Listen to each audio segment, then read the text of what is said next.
You know, among the many passions of Queen Elizabeth in her life, none may have been greater than her love of horses. And that devotion to horses has a connection to right here in Central Ohio.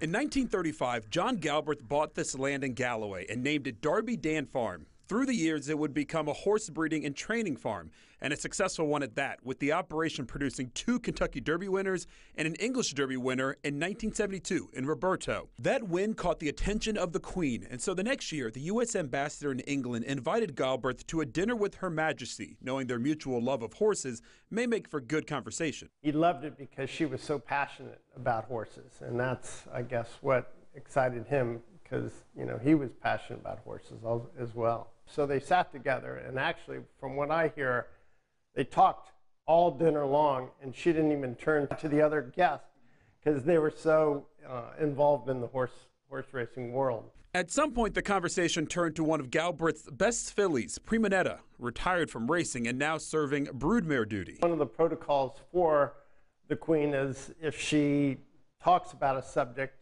and really gets into the subject and asks 2 or 3 questions about a specific subject, you're supposed to somehow gift it to her. Queen, being very knowledgeable with horses, asked about her several times, and so grandfather gave the Queen Prima Netta's very last baby before she died. In response to the gift, the Queen wrote Galbraith a note, writing in part, "I would like to offer you my sincere thanks for a very good-looking and superbly bred animal. I think it is very kind of you to have offered a racehorse of your own breeding as a silver wedding present, and I am extremely grateful to you. Yours sincerely, Elizabeth R." It's a neat connection to be able to think that one of our horses from, Galloway, Ohio, is actually over in England. It's incredible, a little boy from Mount Sterling, Ohio, who had 6 brothers and sisters and had nothing, sold yearbooks in college to get through college, and then he sits next to the Queen for dinner. That's pretty amazing. It's a fascinating story.